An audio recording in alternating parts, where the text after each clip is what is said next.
வந்து பித்ருபக்ஷ காலம். இன்றைக்கி வந்து முன்னோர்கள் பேரில் பிரசாத்காரோடைய குடும்பம் வந்து இன்றைக்கி அன்னதானம் பண்ணுறாங்க. நான் உங்களுடைய டீட்டெயில்ஸ் படிக்கணும் பாருங்கள். மௌத்காலியச கோத்திரம் நூனே வெங்கட சிவராம பிரசாத், ராம துளசி குமாரி அவங்க பையன் நூனே குணவல்லப சாய் சிவ வெங்கடசுவாமி. இந்த குடும்பத்தோடைய முன்னோர்கள், அதாவது ஆன்சிஸ்டர்ஸ், புத்திருக்கள் எல்லாரும் மோட்ச நிலை அடையணும், பிரிவிலாத நிலை அடையணும். அதே மாதிரி அருணாச்சலேஸ்வருடைய ஆசீர்வாதத்தால் அவங்க வந்து என்னென்னா சாந்தி அடையணும்னு சொல்லி பிரார்த்தனை பண்ணுவோம். நம்ம சொல்கிறது அப்படியே திருப்பி சொல்லுங்கள்.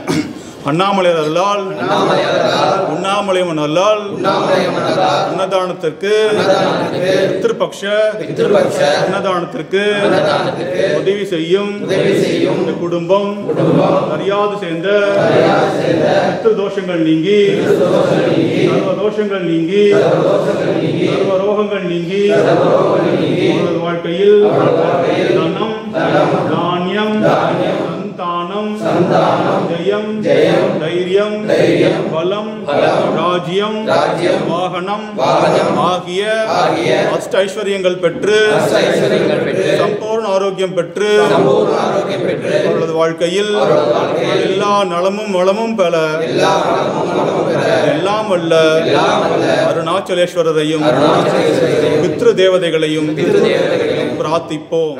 ஓம் ஹர நம பார்வதி பதயே.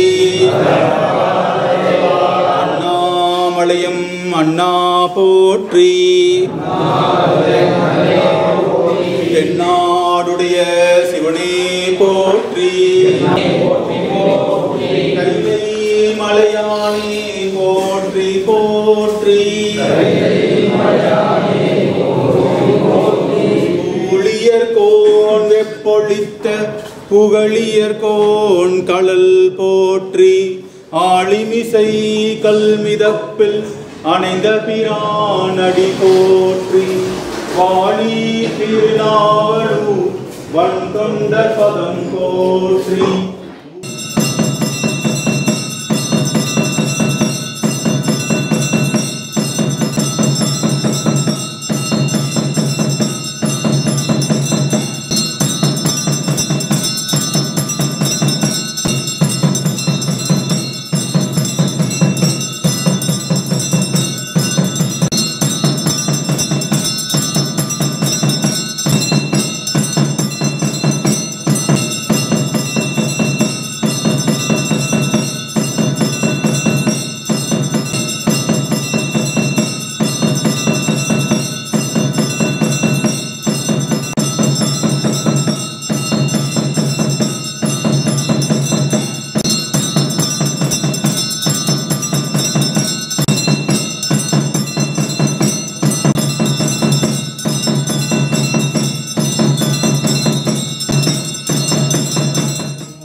जगतधारिणी धीमहि तन्नो पितृ प्रचोदयात्।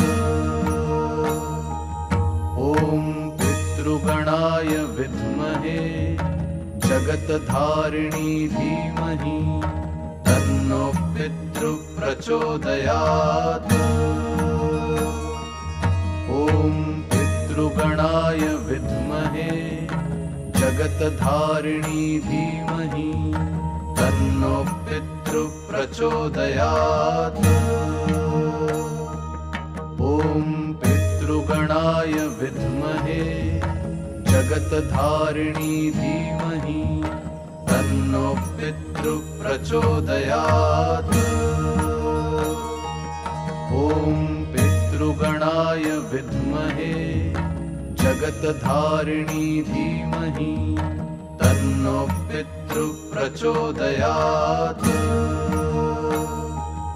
ॐ पितृगणाय विद्महे जगतधारिणी धीमहि तन्नो पितृ प्रचोदयात्।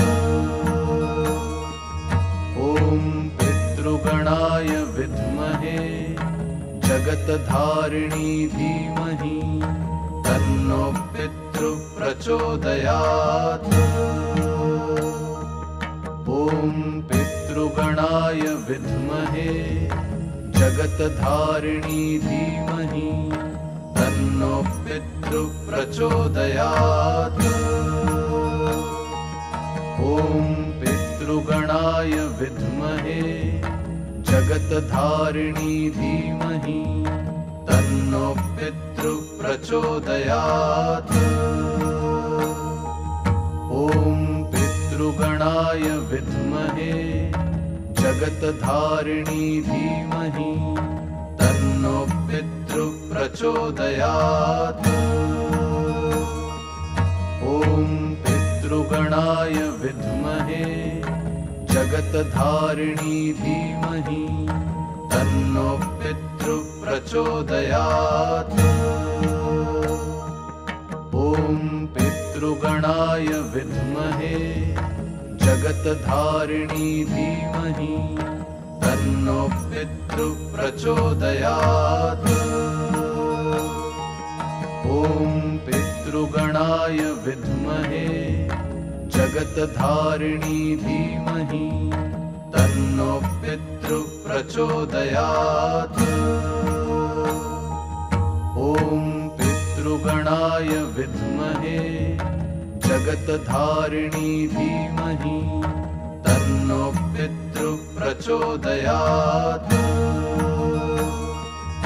ॐ पितृगणाय विद्महे जगत्धारिणी धीमहि तन्नो पितृप्रचोदयात्।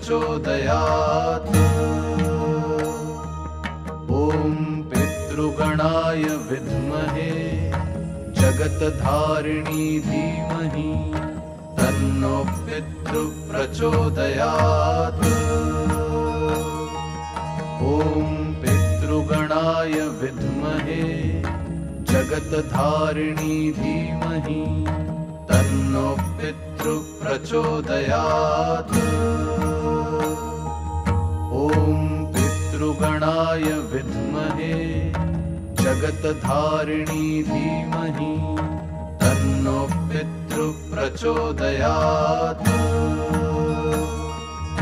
ॐ पितृगणाय विद्महे जगत्धारिणी धीमहि तन्नो पितृप्रचोदयात्।